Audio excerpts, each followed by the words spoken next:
Hello people, welcome back to my channel.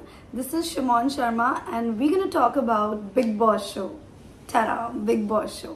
तो आजकल यही चल रहा है ट्रेंड में तो बिग बॉस, क्योंकि जब भी बिग बॉस आता है तो डेफिनेटली बिग बॉस सबका ध्यान अपनी तरफ खींच ही लेता है एक पॉइंट पे, है ना। तो मोस्टली हम लोग, हमारी जनरेशन हो गई या फिर मम्मी डैडी हो गए, सब लोगों को बिग बॉस देखना पसंद। लड़ाइयाँ देखना किसको पसंद नहीं है यार। तब लड़ाइयाँ जब होती है तो लोग अपने काम छोड़ के रुक जाते हैं देखने के लिए। क्यों? मजा आता है।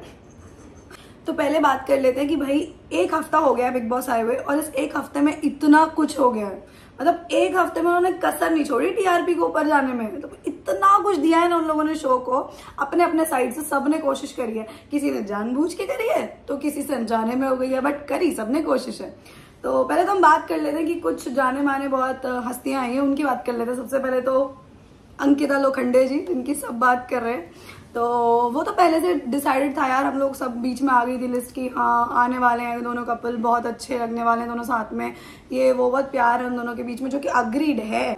अंकिता और विकी भैया दोनों साथ में बहुत अच्छे लग रहे हैं और साथ में बहुत अच्छा कर भी रहे हैं। मतलब भले ही अलग अलग, पर मोस्टली लोग कह रहे हैं कि विक्की भैया ज्यादा अच्छा कर रहे हैं। और जो कि हमें देख के भी यही लग रहा है कि विक्की का जो इनपुट है शो में, तो विक्की सर का इनपुट इतना ज्यादा है हर जगह कि बेचारी वो अंकिता जी को साइड कर रहे हैं कि आप 2 मिनट ठहरिए, ये मेरा टाइम है ना, मुझे थोड़ा सा लाइमलाइट में आने दीजिए।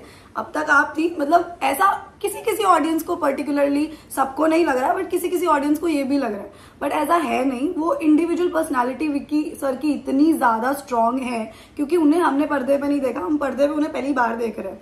दैट टू विद अंकिता जी। तो अंकिता जी तो पहले से ही भाई इतने ज्यादा लोगों ने उन्हें देख रखा है, बहुत फेमस शो में वो थी, मैंने खुद देख रखा है। मैंने तो भाई कोरोना काल में देखा था, सच कहूँ तो मेरी मम्मा देखती थी, मेरे ऐसे मतलब रिलेटिव्स में लोग देखते थे। मुझे पता था अंकिता लोखंडे डेफिनेटली कौन है, बट मैंने कभी उनका शो नहीं देखा। बट मैंने कोरोना पीरियड में वो शो देखा था एंड वो इतनी खूबसूरत लगती थी, जितनी वो अभी लग रही है उतनी ही खूबसूरत वो पहले भी थी। इनफैक्ट उससे ज्यादा ही खूबसूरत थी दोनों अंकिता लोखंडे। उन्हें जब स्क्रीन पे देखते हैं ना तो मतलब एक अलग सा चार्म होता है दोनों में, वो बहुत सुंदर लगती हैं, जो कि एक प्लस पॉइंट है, क्योंकि ऑडियंस खूबसूरत चीजें देखना जरूर चाहती हैं। तो अब सेकंड हम कपल पे आ जाते हैं, वो है नील और उनकी वाइफ ऐश्वर्या।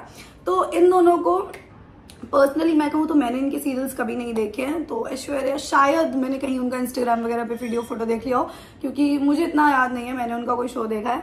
बट जैसे लोग कह रहे हैं कि उनका बहुत पॉपुलर शो आया करता था, मेरे को तो ये भी नहीं पता कि शो का नाम क्या है, बट ठीक है, मुझे नहीं पता, डेफिनेटली आता हुआ उनका शो और बहुत है। बट अभी जैसे मैं अगर एज एन ऑडियंस मैं अपनी बात करूँ कि भाई मैं उन्हें पहली बार बिग बॉस शो पे देख रही हूँ, ना ही मैंने नील को पहले नहीं, आई एम सो सॉरी, मुझसे गलती होगी, मैंने ऐश्वर्या जी को नहीं, मैंने नील सर को कहीं ना कहीं देखा हुआ है। तो नील सर और ऐश्वर्या जी को जब हम साथ में देख रहे हैं तो वो ऐसा लग रहा है ना कि एज एन ऑडियंस मैं तो पहली बार देख रही हूँ, मैंने उनको पहले नहीं देखा, उन्होंने पहले क्या किया मुझे नहीं पता। लेकिन बिग बॉस ऐसा शो है जब वहां पे हमारे सामने लोग आते हैं तो हमें समझ आता है कि नहीं यार ये बंदे में दम है, क्योंकि वो शो में ऐसा कुछ करते हैं कि जिससे समझ आता है कि भाई इस बंदे में दम है। बट वो दोनों कहीं ना हस्बैंड वाइफ ऐसे गायब से थे, पूरे हफ्ते की स्टार्टिंग में वो ऐसे कुछ गायब से थे 3-4 दिन। तो भाई चौथे 5वें दिन बिग बॉस को भाई थेरेपी देनी पड़ रही है। बिग बॉस कह रहे हैं कि सुनो आप दोनों, समझ नहीं आ रहा आप लोग कहाँ जा रहे हो, जैसे आप कंफ्यूज है ऑडियंस भी कंफ्यूज है आपको देख करके, करना क्या चाहते हो भैया। तो वो चीज नहीं होनी चाहिए, क्योंकि बिग बॉस में ना कहीं कोई ओवर कर रहा है, कोई कम कर रहा है, ठीक है, कोई ऐसा है कि कर ही नहीं रहा। तो ये दोनों उनमें से थे कि भाई दोनों कुछ कर ही नहीं रहे थे। तो मैं भी इन लोगों के बारे में ज्यादा बोलना नहीं चाहूंगी। नेक्स्ट हम लोग चलते हैं अभिषेक पे और ईशा पे।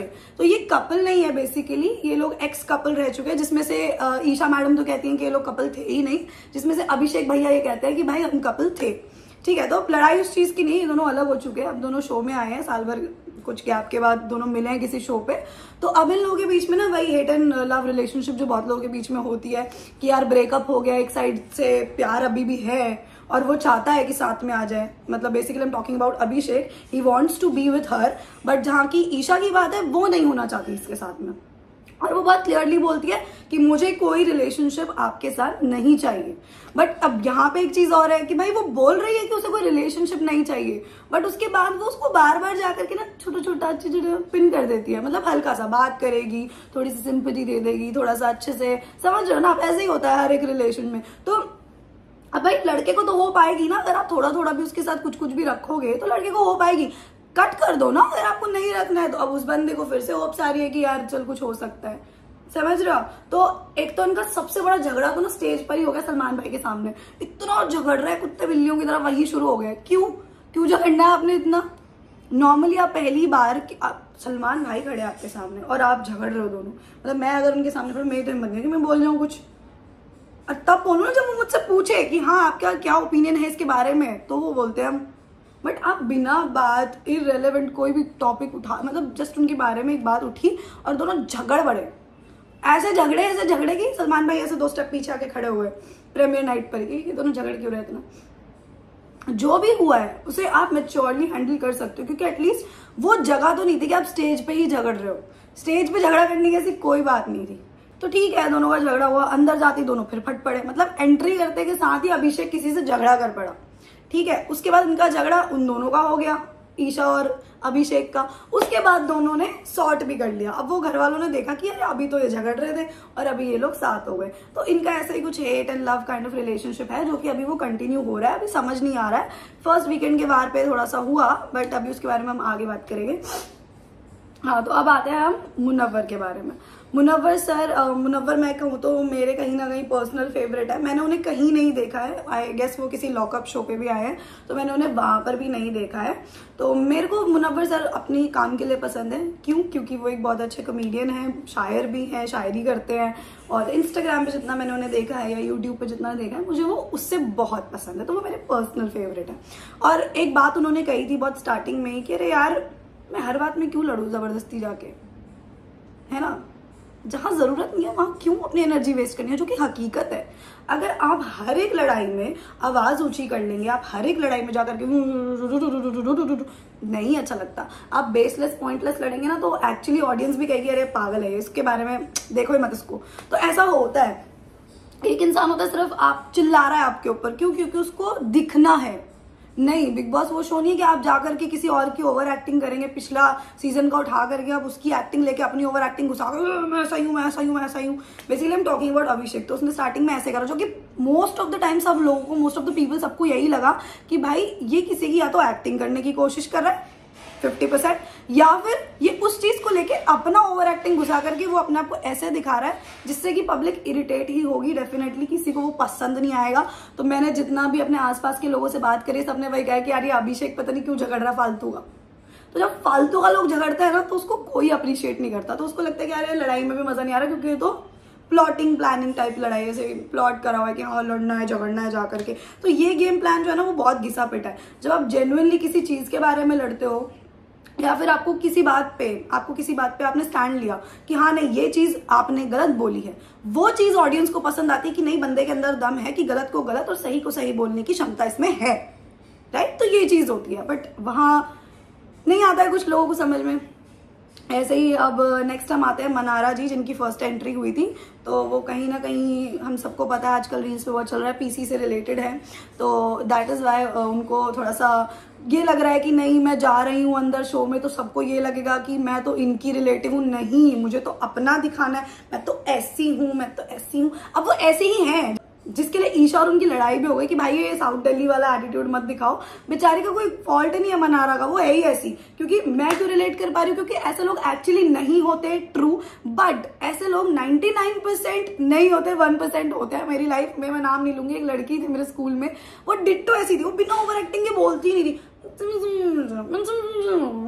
तो मुंह बनाना और प्लीज, तो मैंने ये चीजें देखी हुई है। तो ऐसे लोग होते हैं, जो कि सच है, ठीक है। अब वो उसकी पर्सनालिटी है यार, आप कुछ कर नहीं सकते, वो ऐसी ही है। अब उसके लिए ना उसको बहुत सारी प्रॉब्लम्स आ रही है, वो भी नहीं चाहती शो के अंदर उसके किसी भी रिलेटिव का नाम ऐसे कहीं ना कहीं से निकले कि उसकी पर्सनालिटी दब जाए और सामने वाला सोचे कि नहीं यार ये तो यहाँ से है तो उसका फेम उसे मिले। वो नहीं चाहती, वो चाहती है उसने आज तक अपने दम पर सब करा है, तो वो चाहती है कि आगे भी वो अब जो इसके बाद भी करे तो उसे सब मनारा की तरह जाने, ना कि किसी रिलेटिव के थ्रू।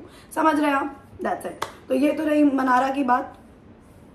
मनारा और मुनव्वर की बात हो रही है, तो इन लोगों की खास कुछ बॉन्डिंग सी चल रही है और जो कि अच्छा भी लग रहा है टीवी पे, वेरी नाइस। दोनों मतलब नाइस, एक होता है ना कि छोटी सी एक होता है ना कि छोटा सा तू मैं कभी हो रहा है, तो कभी समझा रहे हैं एक दूसरे को। तो जो इनका ऐसे स्टार्ट हुआ तो वो बहुत अच्छा लग रहा है, जो कि बहुत जेन्युइन सा रिलेशनशिप फॉर्म होता हुआ नजर आ रहा है। अब लेट्स सी आगे आने वाले दिनों में क्या होता है, वो एक्चुअली एक रिलेशनशिप अच्छा बनता है या फिर ये लोग किसी लड़ाई वड़ाई होकर अलग हो जाता है, जो कि हमने मोस्टली देखा है। क्योंकि एंड तक टिकना, किसी भी रिश्ते को एंड तक टिकाना is very difficult. Particular talking about the big boss house, तो डेफिनेटली वो डिफिकल्ट तो होता है, क्योंकि बहुत लोग बीच में आके कांडीबाजी कर जाते हैं या फिर नॉमिनेशंस आ जाते हैं, तो वहां पे रिश्ते बदल जाते हैं लोगों के। तो ठीक है, पहला हफ्ता ही हुआ है अभी तो मैंने ना मेन लोगों का ये बोला है। अब आते हैं हम खानजादी पे। तो फिरोजा जी है, ये आई हैं, ये रैपर है बेसिकली, ये आई हैं आसाम से। मैंने जितना देखा है कि भाई उस लड़की के अंदर इतनी पोटेंशियल है कि वो किसी भी ऐसे स्टेट को बीच में लाए बगैर वो किसी भी आर्गुमेंट को जीत सकती है। तो बस एक ये चीज उसके बारे में अच्छी नहीं है कि वो बार बार अपनी स्टेट को ले आती है बीच में किसी भी लड़ाई को, विच इज रॉन्ग। बट हाँ, ये है कि वो बहुत ज्यादा अभी तक लग रहा है कि वो थोड़ी है ऐसी, उसका पॉइंट है बेसिकली वो अगर उसका मन कर रहा है ना कि भाई मुझे ये बोलना है, तो वो बोलती है। अब उसे फर्क नहीं पड़ता कि पूरा घर उसके खिलाफ बोल रहा है कि पूरे घर में से कोई उसके साथ बोल रहा है। कभी कभी पॉइंटलेस भी बात करती है, ये भी सच है कि कभी कभी ऐसा लगता है कि यार झगड़ा सच में कर रही है। ये भी होता है कि यार इसको चाहिए कि कुछ झगड़ा है, बट यही तो बिग बॉस है ना, कुछ लोग जानबूझ के करते हैं तो उससे रियल लड़ाइयां भी जनरेट हो जाती हैं। तो यही चीज है। बाकी ओवरऑल उसका लग तो रहा है कि शायद वो आगे तक जाएगी, थोड़ा आगे तो डेफिनेटली वो जाने ही डिजर्व करती है। उसमें से थोड़ा स्पार्क दिख रहा है बेसिकली उस लड़की में कि भाई जितने भी वो आए ना कि हमारे YouTube कम्युनिटी से उठ के लोग आए हैं, फिर जहां से भी उठ के आए लोग, वहां से ना ये लग रहा है कि थोड़ा उसमें थोड़ा सा है, जो कि अच्छी चीज है। भाई पहले ही हफ्ते में इन लोगों ने लड़ाइयां कर ली, मतलब अभिषेक के एग्रेशन में आकर के तहलका जी ने कुर्सी उठा ली मारने के लिए। और एक्चुअली उसके बीच में जो लड़की आई सना जी, उनके थोड़ी सी लग भी गई सर पे, आई गेस मैं राइट, हाँ सना जी आई बीच में तो उनके लग भी गई। अब भाई इतना अग्रेशन फर्स्ट वीक में आज तक हमने नहीं देखा कि फर्स्ट वीक में किसी ने कुर्सी उठा ली मारने के लिए। और वही बंदा, हम तहलका जी की बात करें, वही बंदा 1.5 दिन 2 दिन के बाद ऐसा फुस की बॉम्ब होता है ना, एकदम से शांत, कुछ नहीं, मतलब कहीं नहीं दिख रहे, बस बैठे हुए हैं, कुछ बोल दिया तो बस इतना ही हो रहा है। मैं भी इनके बारे में ज्यादा नहीं बोलना चाहूंगी। एक आए हैं हमारे हैदराबाद से, मैं उनका नाम भी नहीं जानती, आप समझ सकते हो कि उन्होंने ऐसा कुछ करा ही नहीं है कि मेरे मुंह पे उनका नाम भी आ सके। मुझे सच में याद नहीं उनका नाम क्या है। अब वो कुछ कर ही नहीं रहे शो में, कुछ हो जाता है, कुछ बड़ी बात हो जाती है, कुछ हो जाता है बीच में, क्या मेरा मुंह नहीं खुलना चाहिए वरना मेरे को पता है तुम्हारा क्या कर दूंगा मैं। ये सब नहीं चलता, याद भी नहीं रहता ऑडियंस को कि आप क्या बोल के क्या निकल जा रहे हो, क्योंकि बहुत सारे लोग हैं, ठीक है, इतने सारे लोग हैं, तो आपको पॉइंट्स रखना पड़ता है। मुझे एक्चुअली समझ नहीं आ रहा कि मैं उनके बारे में क्या ही बोलूं, क्योंकि मुझे वो इतना कुछ खास करते नहीं दिखे। बस 3-4 बारी उनके लाइनर्स मैंने सुन लिए कि मैं ये कर दूंगा, मैं वो कर दूंगा, पर ऐसा कुछ लगा नहीं। हाँ, अब एक हमारे राइडर भैया हैं, उनकी बात कर लेते हैं, बाबू भैया। वो ना सिर्फ क्या कर रहे हैं ना, वो सिर्फ कंप्लेंट्स कर रहे हैं हर जगह जाके। उनकी कोई ऐसी पर्सनैलिटी इतनी नहीं दिख रही कि यार बंदा कुछ तो बात कर रहा है, कुछ ऐसी बात कर रहा है कि जिसमें मतलब कि मजा आए, है ना, कुछ एंटरटेनमेंट हो या कुछ खास बात है, कुछ भी, वो बस कंप्लेनिंग मोड में है कि भाई बिग बॉस ने ये कर दिया, बिग बॉस ने वो कर दिया, बस यही करे जा रहा है वो पूरे टाइम, और कुछ भी नहीं कर रहा है वो। और उसकी लड़ाइयां भी जो पहले हफ्ते में हमने देखी है, वो पहले दूसरे तीसरे एपिसोड में वो कुछ लड़ाई हुई है जो कि बहुत ही वाहियात, मतलब उसका मुझे सर ना पैर पता नहीं क्यों ही लड़ रहा है, वो मुझे नहीं समझ आ रहा। और अब रही बात, हम दूसरे लोगों की बात कर लें। रिंकू जी है, वो टीवी एक्टर है, वो बहुत सेंसिबल है, बहुत मैच्योर है, और वो काफी मैच्योरली हैंडल करती है सारी चीजें, बहुत सही बात करती हैं यार। वो ज्यादा नहीं बोलती, बट जितना बोलती है ठीक ही बोलती है, जितना अभी तक लगा है कि हाँ ठीक है, ज्यादा इतनी इन्वॉल्वमेंट भी नहीं है खास। और एक जिग्ना जी है, उनके लिए तो प्रेस कॉन्फ्रेंस हो गई। अब प्रेस कॉन्फ्रेंस करी तब पता चला बहुत लोगों को कि भाई क्या क्या सीन था इनका, क्या लाइफ से रिलेटेड है। जिन लोगों ने वो वेब सीरीज देखी या नहीं देखी, जिन्होंने नहीं देखी उन्हें यहाँ पता लग गया कि हाँ ऐसा है, क्योंकि मैंने भी नहीं देखी थी, तो मुझे भी यहाँ से पता चल गया ओके ऐसा ऐसा है कि वो क्राइम रिपोर्टर हैं और उनकी लाइफ में बहुत कुछ हुआ है, उतार चढ़ाव आए हैं, जिसमें से उन पर कुछ एलिगेशंस लगे और अब वो बिल्कुल फ्री हैं उन सब चीज़ों से। तो ठीक है, वो उनकी लाइफ जर्नी के लिए हम लोग उस चीज़ को दिखाया गया कि ऐसा ऐसा हुआ, तो उसके लिए प्रेस कॉन्फ्रेंस रखी गई बिग बॉस में पहले वीक में। उसके बाद ऐसा हुआ है कि विक्की सर इतना ज़्यादा इन्वॉल्व है हर जगह कि वो अंकिता जी को टाइम नहीं दे रहे हैं, तो उससे अंकिता जी बेचारी गुस्सा थी, अपसेट थी। तो उनका जो नोकझोंक हुआ, जो तकरार हुई, वो बहुत अच्छी थी, क्यूट लगी, मतलब एक्चुअली क्यूट लगी। वहीं पे वो नील और ऐश्वर्या जी, जो बाबू बच्चा जो चल रहा था, वो एक्चुअली बहुत इरिटेटिंग है, जो कि हमने किसी को कहते हुए भी सुना कि यार ये एक पॉइंट पे आ गया ना, ये इरिटेटिंग होता है इस एज में, अब वो उनका लुकआउट है कि वो इस एज में भी ऐसे क्यों रह रहे हैं, बट वो टीवी पे हम जब देखते हैं तो एक्चुअली मुझे भी थोड़ा सा अजीब लगा कि बच्चा बच्चा, और ऐश्वर्या वाज लाइक कि तो ये अच्छा नहीं लगता ना। मतलब अच्छे खासे मेच्योर्ड पीपल, ऐसे मेच्योर्ड लोग, ऐसे बड़े लोग, और फिर उसके बाद में मतलब उम्र में बड़े लोग, और फिर ऐसे इरिटेटिंग लगता है, सीधा बोले तो एक्चुअली इरिटेटिंग है। बट जब बिग बॉस ने दोनों को उठाया और बताया कि भाई थेरेपी की जरूरत है, ये खुलो थोड़ा, कंफ्यूज मत रहो, तो बिना बात जाके नील से झगड़ पड़े, बिना बात जाके, क्योंकि उन्होंने कुछ बोला बिग बॉस ने और उन्होंने ऐसे ले लिया नील जी ने कि भाई अब तो झगड़ा ही करना है। किससे करना है? सबसे ज्यादा कौन बोल रहे हैं? सबसे ज्यादा विक्की भैया बोल रहे हैं, जाके विक्की भैया से बच जाओ। और बस वो गए और उन्होंने वहां पे झगड़ा कर लिया बिना बात। और वो बोल भी ये रहे कि मैं तो तुम्हारे लिए लड़ रहा था, मैं तो तुम्हारे लिए लड़ रहा था, तुम ही मेरे को, तुम ही मेरे को, तुम ही मेरे को। मतलब इररेलेवेंट सी लड़ाई करी है दोनों ने। और उसके बाद से जब ये हुआ तो ऐश्वर्या जी भी चार्ज हो गई कि नहीं, बिग बॉस ने बोला मतलब यहाँ तो अगर सर्वाइव करना तो लड़ाई करनी पड़ेगी। उनको तो यही समझ आया दोनों को कि यहाँ अगर सर्वाइव करना है तो लड़ाई करनी पड़ेगी। तो ऐश्वर्या जी जाके भाई कोई भी बोला मुझे मत बताओ कैसे बात करनी है, मुझे मत बताओ, हाँ तू ये तू ये तू ये तू ये, बस यही चल रहा है। बट चलो ठीक है, पहला ही हफ्ता है, लोग क्या कर रहे हैं क्या नहीं कर रहे हैं अभी तो धीरे धीरे पता चलेगा कौन कितना अच्छा है कौन कितना अच्छा नहीं है।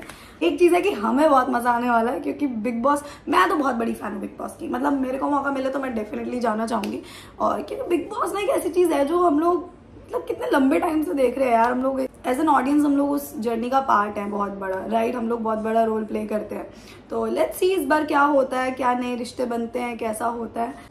अब से हम वीकली नहीं, हम हर दिन का रिव्यू करेंगे और आप जुड़े रहिए मेरे साथ। Thank you for watching, do like comment share and subscribe to my channel. Bye bye, मिलते हैं नेक्स्ट रिव्यू के साथ।